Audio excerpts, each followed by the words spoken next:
Well, my name is Alexander Gordon Taylor. I was born in Sydney on the 21st of the 2nd, 1924. I had a fairly, well, what would you say, for those days anyway, a normal schooling through the Catholic convent system, then on to the secondary schooling. Then again I completed my intermediate certificate, passed that. I don't know how, but I did.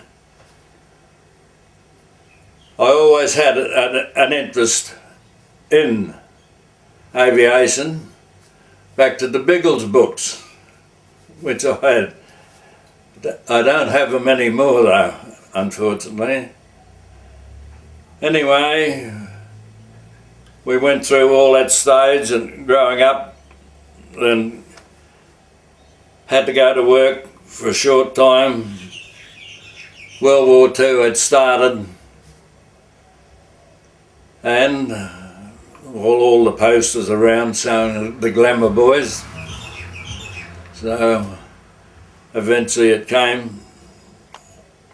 My father and mother weren't real happy about signing my papers, but they did as soon as I turned 18.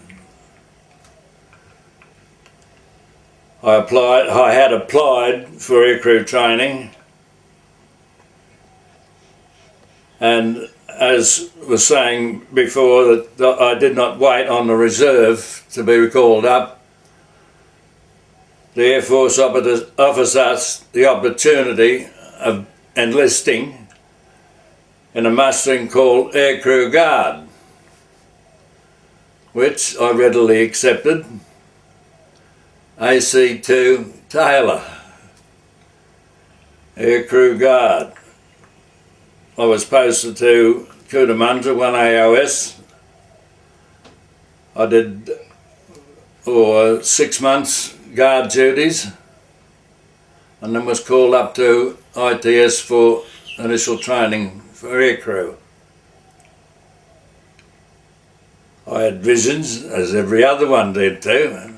Top button undone, fighter pilots. But like in the Anson story, they said, here's a wireless op training for you. I completed this training at Parkes, then was posted on to Port Pirie for gunnery. Did my gunnery. I think my logbook is annotated PP. I don't know whether it meant P poor or no. They said no, it means it's a 9-foot drogue. Oh, all right, so I hit it sometimes. Anyway, eventually we passed out as a 3-striper Sergeant Wireless Operator Air Gunner. I was then posted to Bradfield Park for onward movement to the UK. We left Australia on board the United States ship Mount Vernon. Onward to the States by train from New York, across the continent to the other side. Then we were quartered in an American camp the size of you never ever saw before, outside Boston. From there, whilst we were there, somebody contacted scarlet fever. So that meant quarantine. After the quarantine period, we'd missed the troop ship onward to the UK. So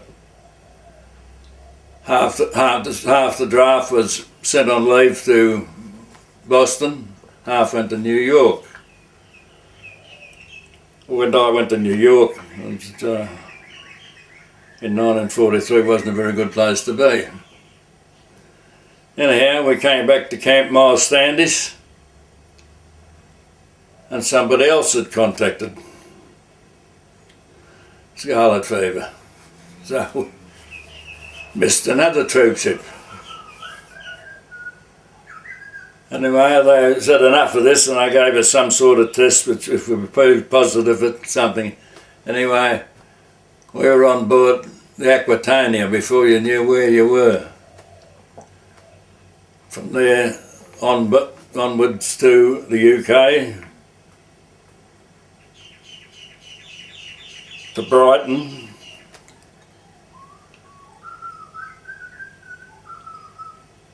and then there was an interval, a few months, or not few, yeah, a couple of months, and it was onwards to number 4 Advanced Air Flying Unit for further wireless training. After that course, it was on to Moreton and Marsh, number 20 I think it was, OTU, for further training and crewing. Passed out from there, then on to number 4 group battle course at a place called Acaster Malbus. It was whilst there that the crew was split up because I suppose we weren't compatible. But rear gunner and myself, the crew was broken up. Bob the gunner went on his way, I went on my way, and finished in 462 Squadron at Driffield, where I flew with Sport Hourigan, Ted Hourigan, for 5 missions. Then the squadron was posted to Fulsham, some called it Felsham, but we were there, whether we wanted to be or not. It was called a 100 group in those days, 100 special duties. From there, I flew as required as a wireless operator or as a special operator, window basher, to get the ops in. Anyway, we got to operations number 25, I think it was, and the war finished. We hung around doing what they call RAAF tours, to take the ground staff across to show them what they'd helped to do, which I think was very much appreciated by those people. We appreciated it. I was grateful to be able to do it. Then the squadron was disbanded. We went to an air crew holding unit. Where was that? Gamston, near Nottingham. From there we went to come home by ship, and that ship was the MV, or it was an MV. What was the name? Orion. So yes, we said people from other areas had been aboard the ship but weren't real happy. And they said, don't come aboard here. So we said we won't go aboard. And we stayed on the dock. So then Air Vice Marshal Wrigley came down and says, righto, you go aboard. So we did as he said, we went aboard. But then we walked off again.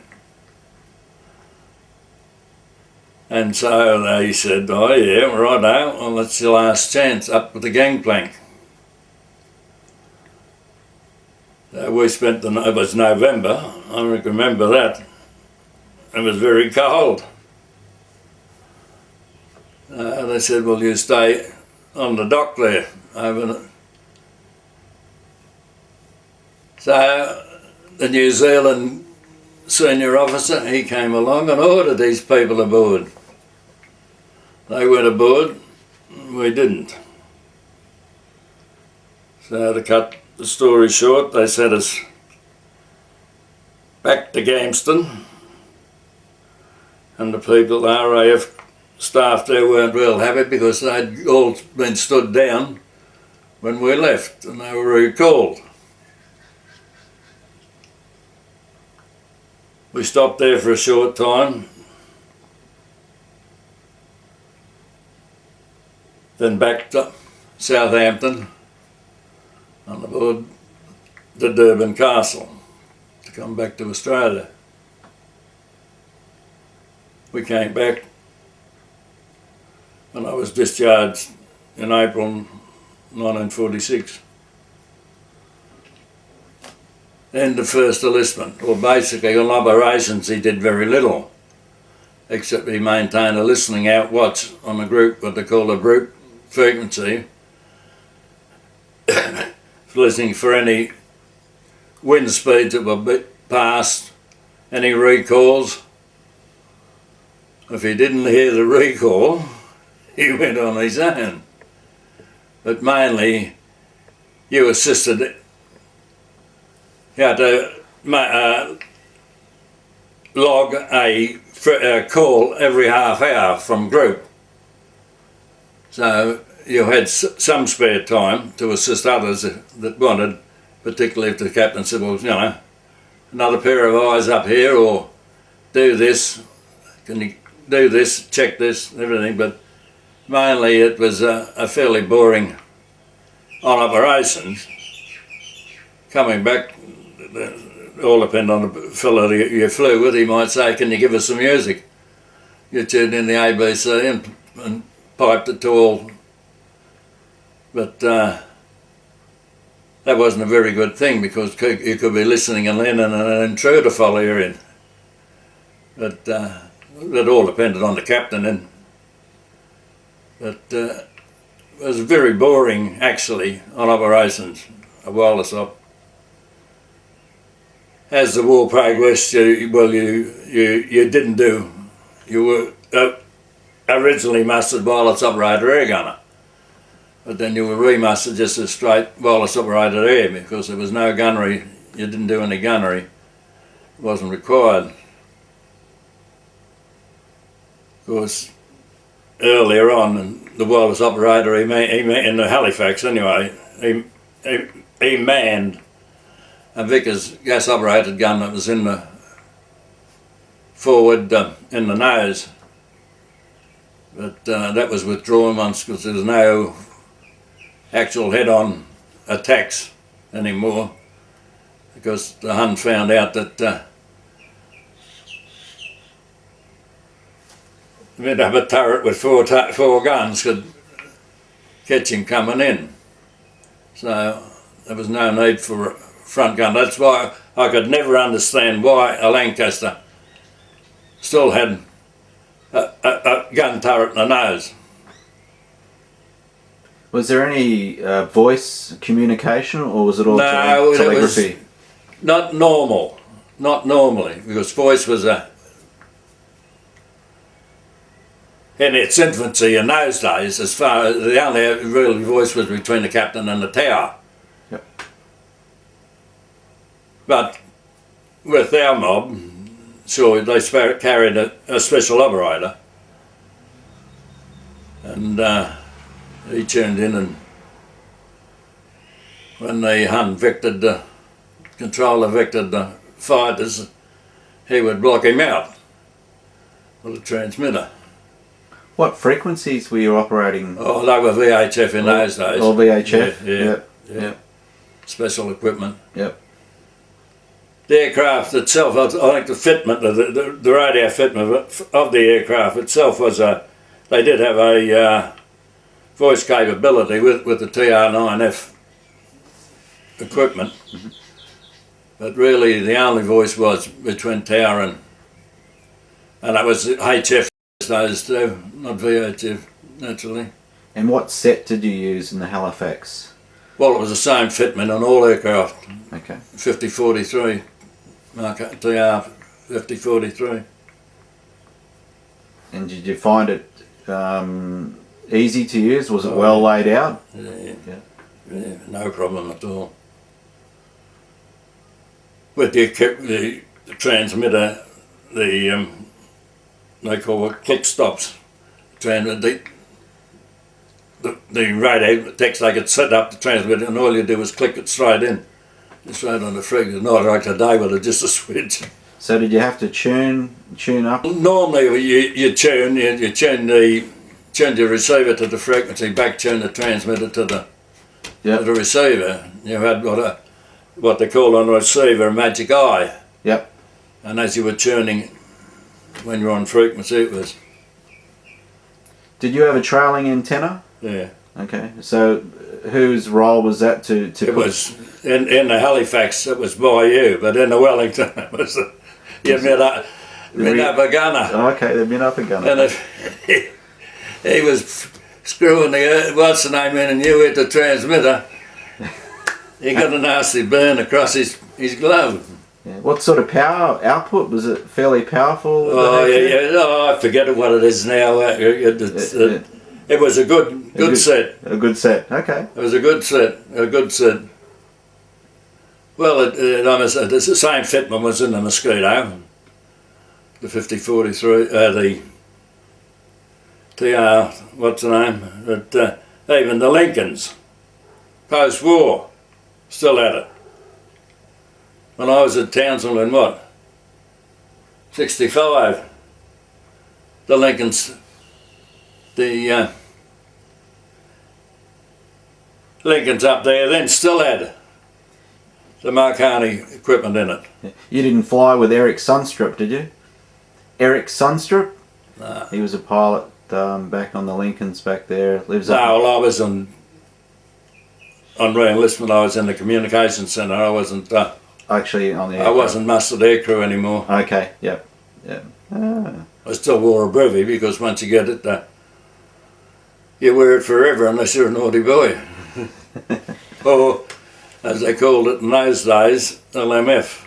Mm. Did you hear much of LMF at 462? No, but I thought for one moment when we split the crew up that that might come into it, but it was only when operations. But it was a bad thing. It's with PTSD now. Yeah, you recognise now. Mm. Yeah. And when you were flying on a mission, what was it like hearing the flak going off around you in your station? Well, you put your head down and it was something, particularly if it was close. And I only did one daylight operation, and to see it in the day, to say, we're going to go there. No, thank you. No, thank you. But no, it was something, to hear it. Where you were stationed in the aircraft, where was your position? Was it behind the pilot to the left hand side? Underneath the pilot. Underneath the pilot? Did you have any vision out? So which direction were you able to see? I had a window there, and the navigator sat that side of me. He had a window as well. And, so what can you tell me about Leo Britt? Well, I can tell you one story about him. I knocked around with his crew a bit, and we used to have a few beers. And we went out on a bit of a spree. Leo wasn't with us. And one thing led to another when we finished up being charged with the theft of 2 pint pots one frame photograph, and an electric light globe, the property of the Checkers Hotel.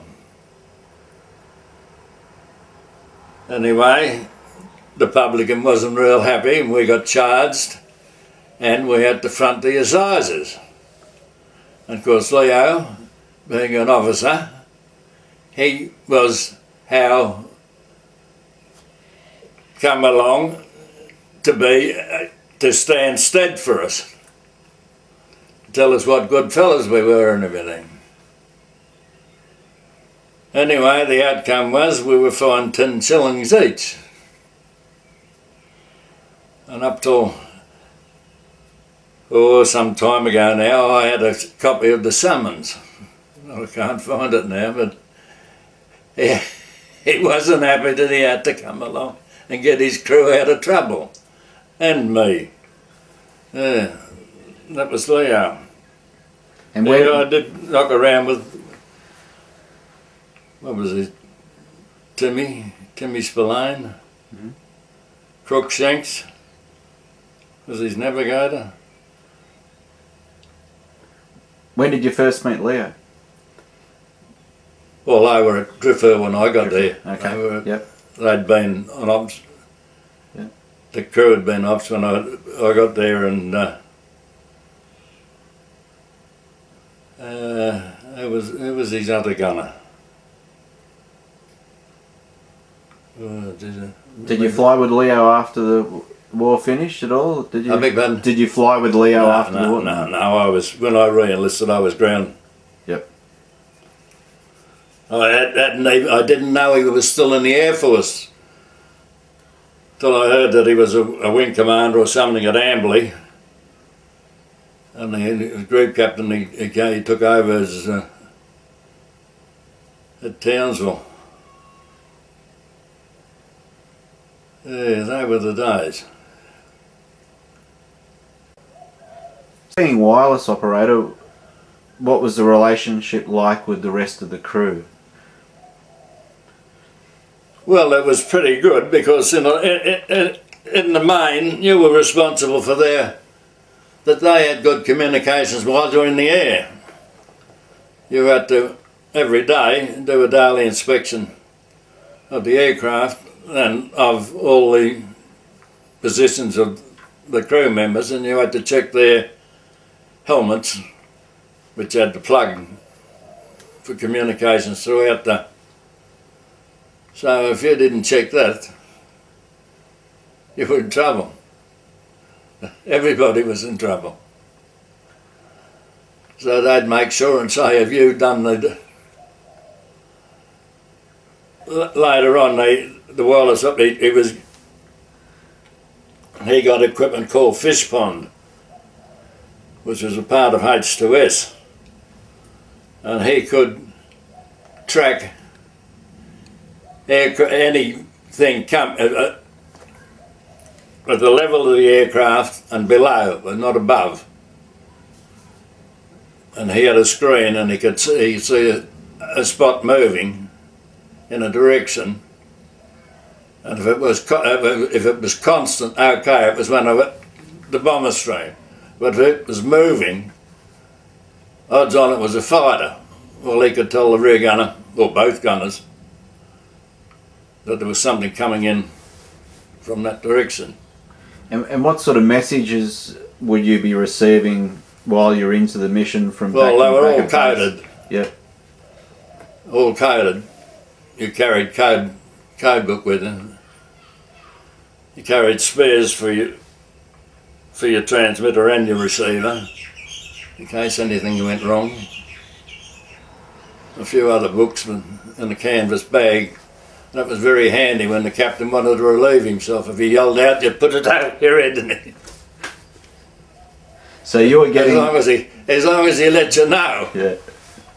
So you were getting Morse code signals coming in, and you had to. You didn't send it out. Yep. So you were getting those signals, and then you had to manually decode all those every signals. Every half hour. Yeah. As I was saying before, it could be changing bombing winds and recalls, or any other thing that was pertinent, but it was all coded. So was that a message being sent out to individual aircraft, or was that just the whole group? A group. Yeah. Was there times where they call up one aircraft, or always just? Well, not necessarily. Not with us anyway. Not with under group. Yeah. Not with under group. So you weren't doing much transmitting at all? You didn't know transmitting or not, unless it was an SOS. Okay. Or you would do an aircraft that was directed to pass stuff back to group. Such as I say, change in winds and things, he may send them back. They'd be delegated before, but the rest of it, you never touched the key when he was on it.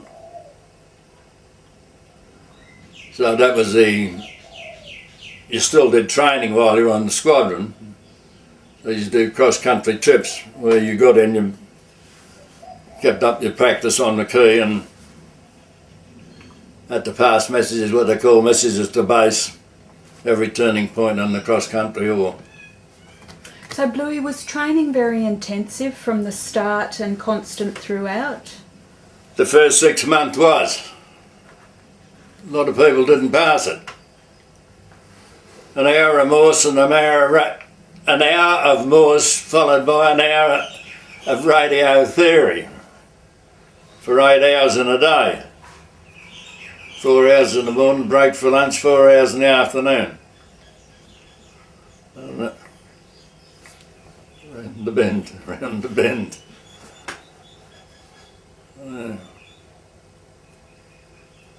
And then with advances, like the Germans kept on having advances, and so we'd catch up with advances, and they'd have some advances. So I suppose that was in theory, I suppose, but I think the Germans were always one ahead, one step ahead. So Bluey, can you tell us anything about some of the shaky doos that you were on, and those memorable ops? Well, where's the logbook, Ronnie? It's just under the box there.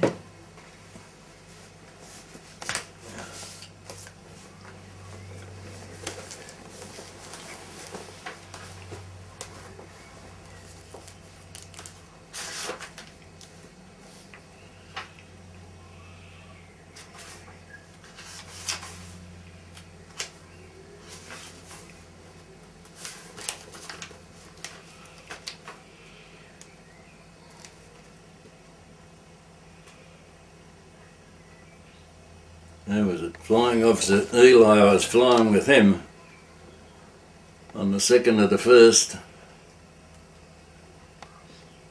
And that was right from the start, wasn't it?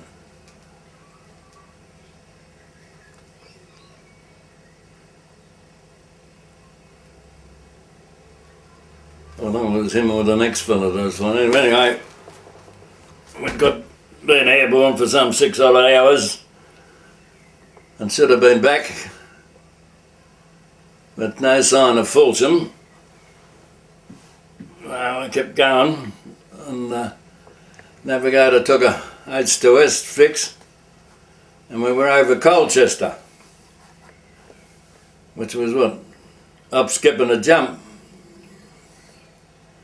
So we did a 180 and should have been back at Fulsham within a quarter of an hour or so. But after some half hour or more, things were getting a bit hairy, no fuel. I had to take another fix, and we're over Antwerp, which was what they call an IAZ, inner artillery zone. Even though it was in our hands, anything under 6,000 foot altitude, you shouldn't be there. So they opened up. Well, in the interim, the captain had asked me to go back and have a look at the distant reading compass. Well, not that I could do anything when you're in the air. All you could say, yeah, it's working. And I left my parachute where it was supposed to be, or by my position. Because with all this stuff bursting around it. He said, get ready to get out. And here I am down there and my parachute's down the front. So I started to head back for it. And I got tangled in the framework of the mid-upper turret with my parrot harness. Of course, with the order to get ready to bail out, the mid-upper wasn't in his turret. So I thought, well, if they go, I'm still looked up to the... Anyway, I thought, somehow I got away from it. The next thing he says, cancel that. And they called out for me to get ready to send an SOS.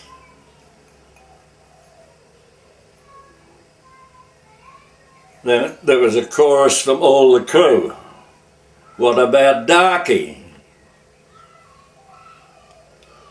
So right, I switched to IFF to squawk, fired off the colours of the day, and I give a mayday call to get to Darky.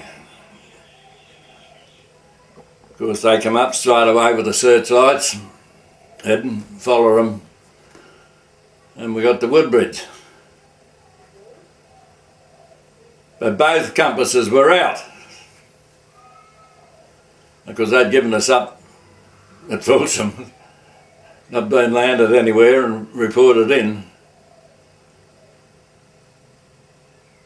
And you just landed at Woodbridge and you let the aeroplane roll right along because the strip was that long. But there's nothing at Woodbridge except the kitchen and somewhere to eat. And they gave you £1 in advance funds. But being an RAAF set up, an Australian airman wasn't paid in advance, it didn't work out very much. So again, if you wanted to drink, you had to pool your money. Anyway, next day they looked at the compass and fixed it. Next day we flew back to Woodbridge. And that was about the worst one I had. Because what's the name with Trump then, when my parachute was down there and I was down here, it served to say in future when you move around an aeroplane you take your parachute with you. Not only the oxygen bottle, your parachute. Or you sit on the Elson. So your squadron was involved with a lot of special ops, wasn't it? Can you tell us a little bit about those? What were they? Oh, well, mainly I understand that official secret act's finished now, isn't it? Yep. You're amongst friends here, it's all right. Oh no, have you seen UCOS on the... No, well, if I'm on operations in the other groups was boring. This was worse than that. I'm going to say, the wireless up, they did very little, or except when he had to, he threw a window out the front chute. But the rest of it, I'm going to say, all the gizmos, the secret thing was done by a special German-speaking operator. And the rest, when I say we flew so many just to make up trips, he flew was designated special op, which is, as opposed to the special op that you carried. You just stacked all the window bundles down the back, and when the navigator says out with them, you start rolling them out at a set rate. It kept you warm. And some funny sides of it, I suppose, that towards the latter stage we got what the American called chaff. It's not window, it was just, whereas the window was a strip of foil with a backing, the American stuff was just a strip of foil on a paper parachute. So that when it come down it varied, whereas against the other was cut at the frequency to be used on the radar, this stuff they just twirled round and well, when you got back over England, you had to clean up the mess in the aeroplane. You threw all the paperwork, all the paper bundles out the back. The odd strip of window went in a minute because it fall across high tension wires. And you black out cities, villages. But apart from that, as I was saying, there was not much in the 100 group that any of it, except the gunners, I suppose, they were constantly doing their work, but the wireless up there had very little to do. Again, it was all radio silence. You never had to do much at all. So, Bluey, at the end of the war, do you remember VE Day? Yes, I do. Can you tell us a bit about it? No. I think that's a good answer. No. Well, I know where did I finish up? I got that's one photo I do have taken in front of that Queen's Head pub in Fulsham.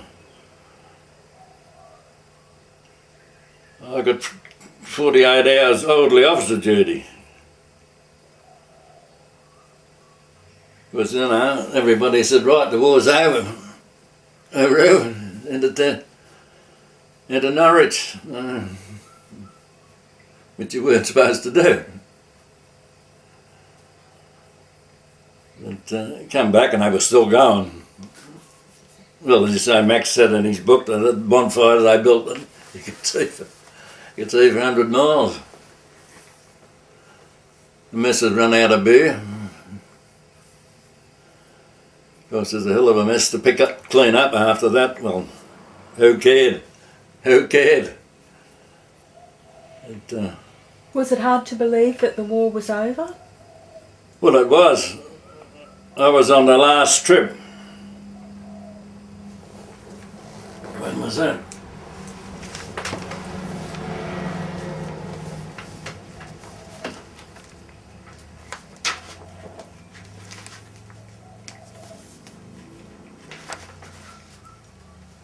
It was only a couple of days before.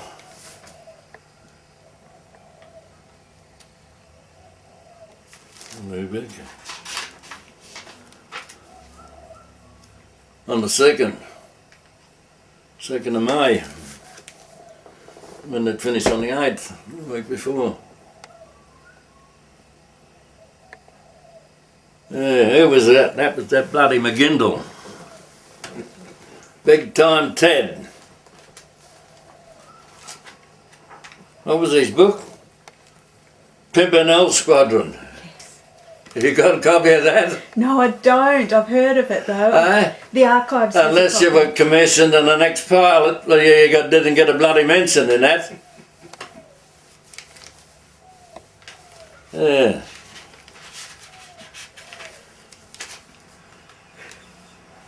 And Peter Watling I did on that trip. I did 2 trips with McGindle. He said, no you didn't. He said, I had my own sig. I said, no you... I said, have a look at your logbook. I saw my logbook shows that I was with you on both those trips. I said, and the operational records book of the squadron shows that. No, he wouldn't have it. He wouldn't have it. Because he was a big time. He was a lawyer, you know, down at in Victoria. What was it? Where all the honey comes from. Sadly, he's passed on. Like them all, I suppose. There's not too many of them left, is there? Still a few. Keeps us in a job. Yeah.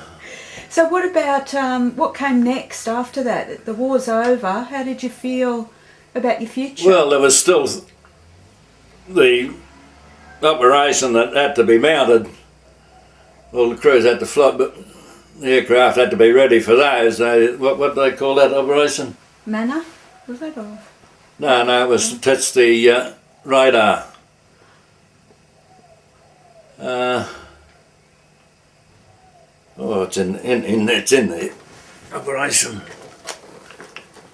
Anyway, they flew crews of boffins and that across to man the German radar, and the aircraft still mounted attacks, and to prove how efficient the radio countermissions were in relation to safety of the main force. So they still had to be done, and when they were finished, I think it was in the RAAF tours, and flying finished completely, well, that was it. You didn't know what to do. Most of it went on leave for a length of time, and then I don't know, the squadron wasn't disbanded until about September, I think it was. And we went to the camps and the aircrew holding unit, and then more leave, and then was the boat to come home, and more leave. What was Robinson like? Dave, he was a pretty good fella, because he joined the Navy and flew in Korea. And he finish up? Lieutenant Command or something. That's when he retired, and he took on that job as ADC to the... all the pilots are pretty good, except one or two. What was your commanding officer like? Well, thereby hangs a tale. Dave Shannon was the first when I went, and he left to come home to do a job with Qantas. And then we had Paul took over. He was a good one. And I was on duty at the DF station in Japan when Dave Shannon flew his first trip in the Lancastrian into Japan for Qantas. And I, like a fool, said to the radio operator, tell him that it's one of his crew, ex-squadron there. Nattering on the key when I shouldn't have been. He come back, he said he wants to see you when we get there. So after they arrived and booked in at the Transit Hotel and everything, they come over to the Airman's Boozer, Dave and his crew. I went up with him again. What was that like? Because the word was to the rest of the pilots, when they get to Japan, to hit the Beaufort, look up blue. I had many of you with Qantas captains in the Transit Hotel. Dave Shannon, there was Ted Harding, all the Qantas fellas. Minnie Morton, 4 beers please. He only had 2 fingers. 4 beers please. What was Paul like? Oh, well, I didn't have much to do with him, actually. Being a loose cannon and a bit of a boozer in those days, I drank mostly with the ground staff fellas. Even though the senior engineers, ground staff like Jack Levinsky and John Cole and that, they were members of the mess, but I'd go out and drink with the Irks. Have a few beers with them. If I had too many, I'd spend the night in their quarters. Check in next day if I was required for flying. So they should have remembered me. They should have, the people, because I reckon I was the biggest scruff on the squadron. Because I didn't have a captain to keep me in. But some of them say, no, we didn't know you. I didn't want to. So what about the RAAF tours? Can you tell us what that was like? What was it like to see Germany after the war? Well, it was quite spectacular. It was all at low altitudes. But you had to be cleared to get down that low. But I forget how many. There were 8 or 9 passengers I think we used to take. And there again, I don't know how it come. I did wireless op duties, I think. wireless up. Who was that with? Yeah, it was Dave Robinson.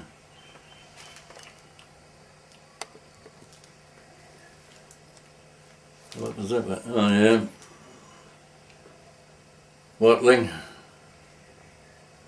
So I don't know how I come the same as when the squadron moved from Driffield to Filson. I felt sure I'd be going by train, but I flew down. Whereas other crews, full crews and that, they went by train, and I flew down with Max Taylor as his wireless up.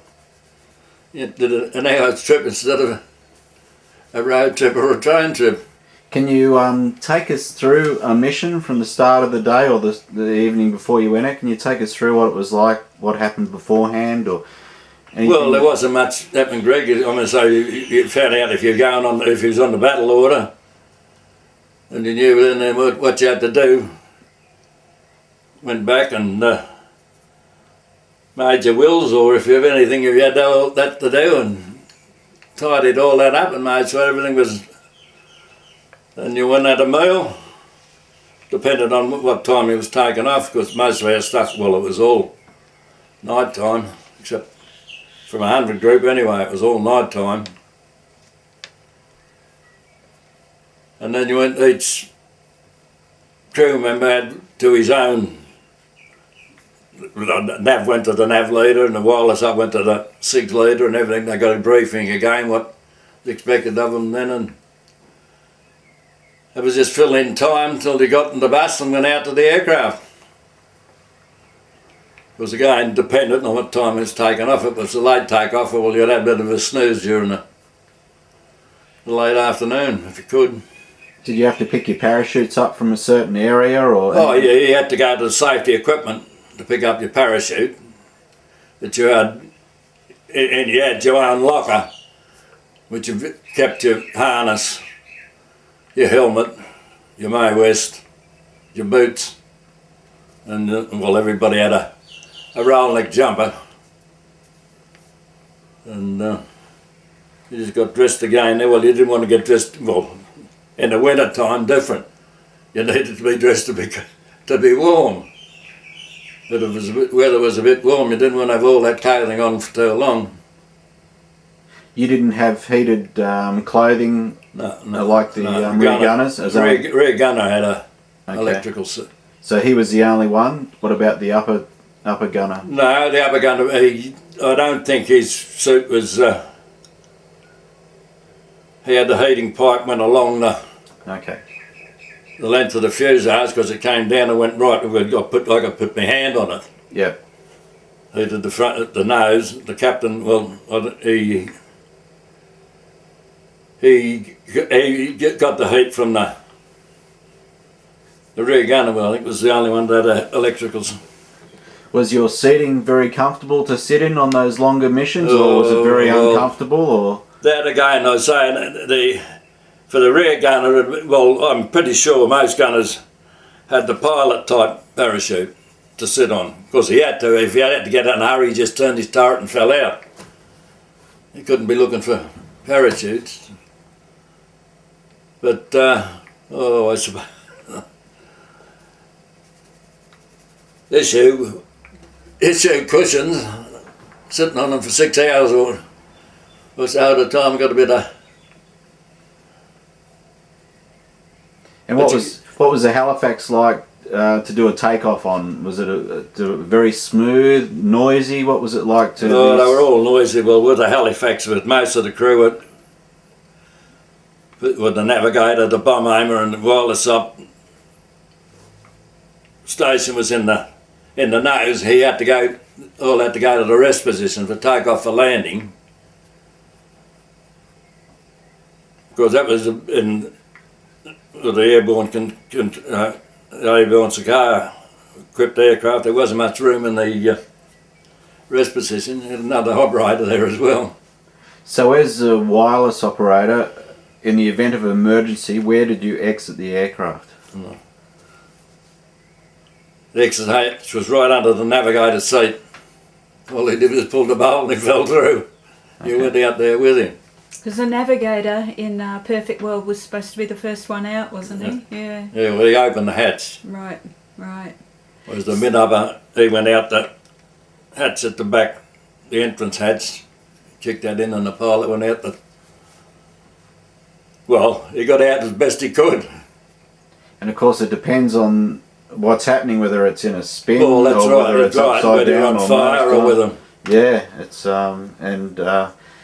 exiting out of an aircraft which may be starting to get close to 400, mile an hour, or I don't know, in a dive and out of control. That's what the only time I used a parachute was from a tower in training. When, as I say, when he said that get ready to bail out over Antwerp, I didn't fancy that. Not with all the stuff that was going on around it. So, Bluey, who helped the pilot in takeoff? Was there a certain position, crew member who helped the pilot, assisted the pilot? The bomb aimer.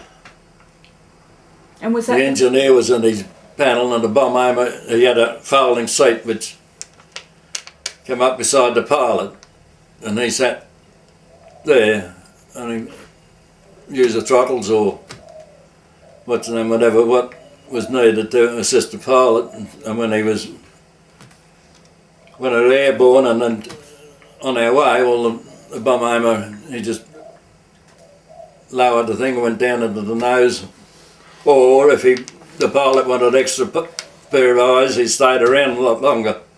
And during a mission, would the rear gunner hop out of his seat and come up and talk to you, or he stayed there the whole time? He stayed there the whole time. Wow. Yeah. And you guys would sometimes move around in your positions? Or? Well, if you wanted, yeah. You didn't really, because there wasn't that much room. It's pretty cramped. Yeah. So the rear gunner, he had a bugger of a position, because with that Mark III, he had the retractable undercarriage. And had not a great strut. You had to pass it round to get into his turret. He didn't move around much.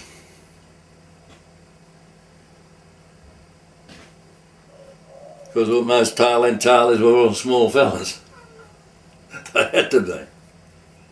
And what was it like to get to know some of the younger guys then, and then suddenly have them disappear on a mission? How was that? That must have been terrible. Well, that was a bit, for a start, I suppose it was, but after a while, we didn't really lose that many. Our worst was that one night we lost 4 in one night.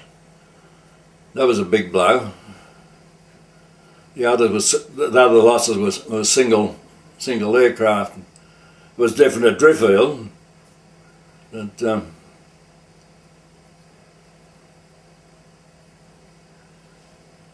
yeah. And what about in your Nissan hut? Who shared your Nissan hut with you? Well, I think I was in Leo Britt's crew in the same hut, I think. Either that or Dave Robertson's. To say not having a crew of my own,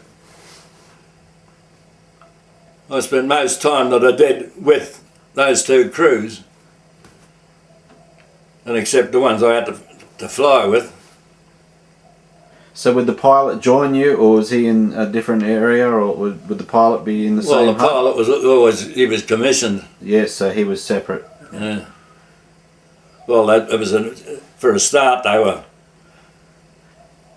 I think Max was flight sergeant commissioned. Well, the edict was that all captains of aircraft would be commissioned. And I think we only had one bloke, Bruce Sims. He's a wireless warrant officer. And the bloke I flew with there, Sharpie, he was a Kiwi, he was only a flight sergeant. So does that mean that you didn't associate with the captain a lot, or he would spend a lot of time with you, and then after the night? Well, he spent most of the time with NCOs. So a lot of the navigators were commissioned, bomb aimers in particular. But as I say, when I was flying with Ted Harrigan at Driffield, we had the signal. There was Teddy Priest was the the rear gunner. We had the gunnery leader. I think he was a flight lieutenant. The engineer and he was a flight lieutenant, and there was only the navigator that was flying with at the time, and myself, I think, were members of the sergeant's mess, and that was like representative of a lot of crews. And was rank enforced? Like you couldn't just go up and talk to, or it was very friendly, or? I had an incident at Brighton on the way after the war. One of the gunners, Frank Lawson, that I'd been good friends with, and one of the pilots up, they'd got their commission just before the war finished. Because at Brighton they were in a different hotel to what I was in the hotel. So one day they said, "Come on, change jackets." Went into the officers' mess and raised a lot of eyebrows. People saying, "I didn't know you got your commission." Didn't worry about it then. The war was over. The war was over. No, there wasn't that much. It had to be there for discipline, but it wasn't overly so. Crews mixed around a fair bit. Well, it was the same with me, a warrant officer with the Irks and the corporals. And C for Charlie, do you have any memories of that aircraft or anything that stands out? Yeah, it was the first one I got in, and I knew nothing about a Halifax Mark III. Okay. As I say, I was just looking at this. How many hours did I do it? Marston Moor.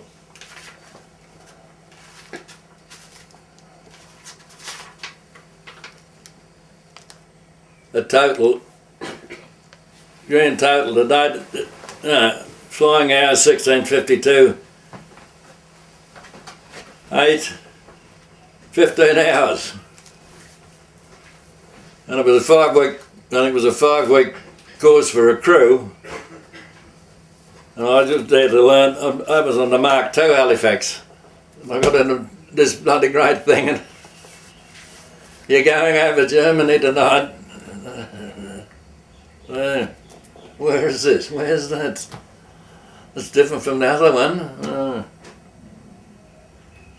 So the 2 and 3 were quite different, were they? Not just the engine type, but... Oh yeah, well the radio equipment fitment was the same, but a lot of them, later ones, they had the transmitter and the receiver that way.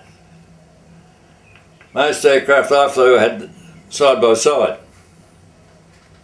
and some of the wiring and switching was a bit different. But,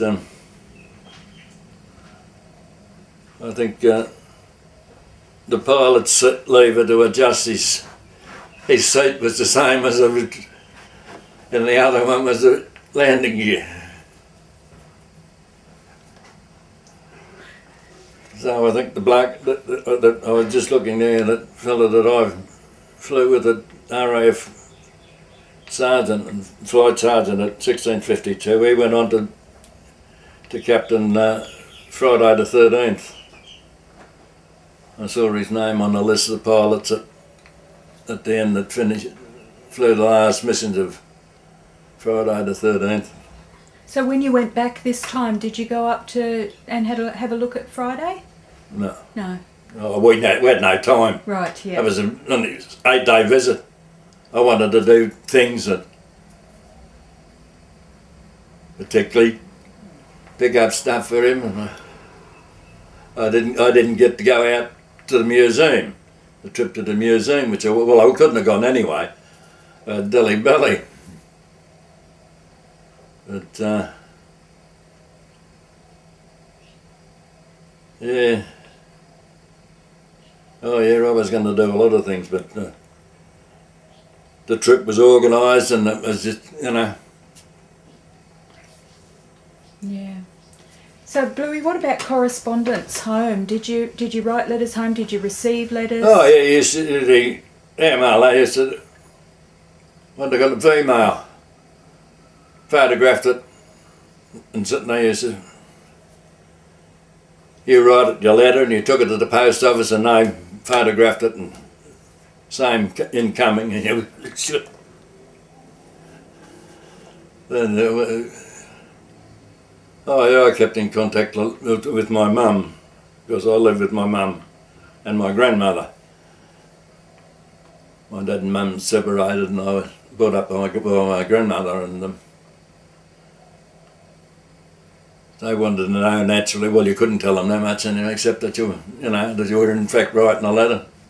So on landing, there was any special things that happened upon landing or after landing? Yeah, you tot a rum. Well, I'm going to say it was a relief that you were down and it was over. And then, well, again, with 100 group, I must say there weren't that many of you that were actually on a mission. Maybe 8 or 9, but the most aircraft that would be. So you didn't have that much time waiting. But the first thing you did when they got out, you did the what's the name on the rear wheel to thank God you got home. And then get in the aircrew bus and it was back to debrief. Then tell the officer, and then you got your tot of rum, and you got those that didn't want them.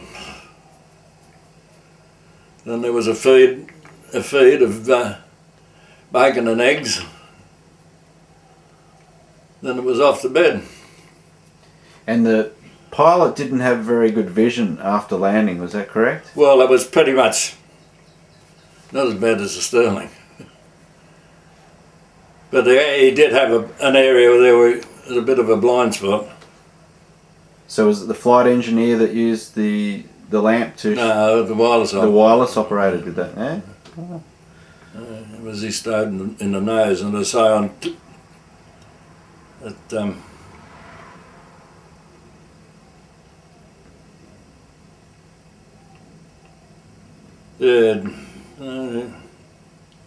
debrief, a couple of hours, and down to an Ag Z. Or a Queen Z. Queen's Crew, it was a call, or whatever it was. Queen Z. The pub.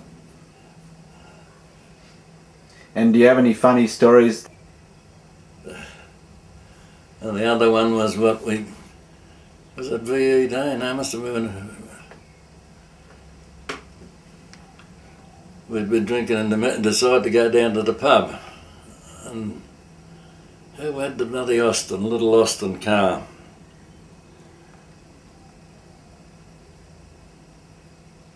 Oh, one of the crews, right.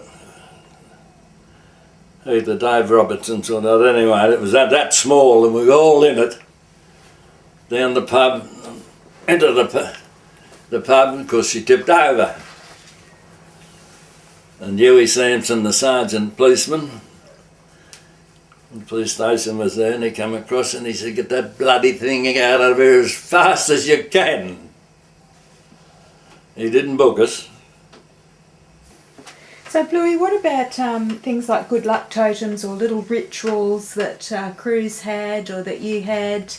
Do you remember anything about that? The which? Little rituals or good luck totems or... Oh, no, I can't recall anybody, had them.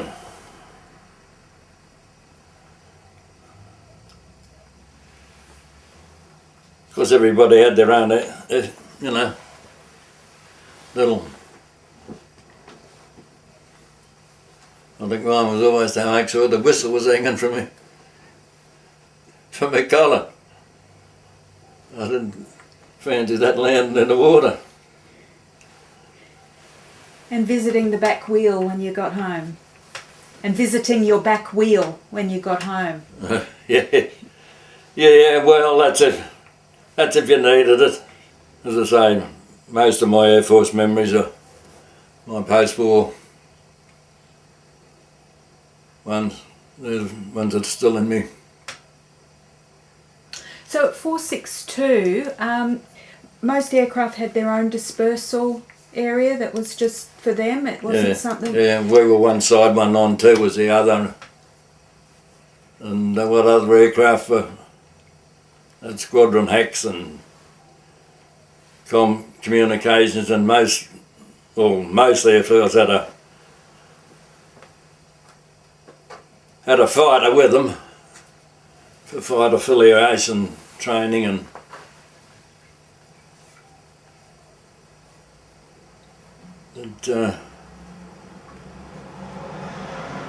yeah, I'm going to say Fulsham was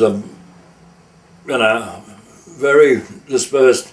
It was with those airfields built in a hurry after different from Driffield, which was a permanent station.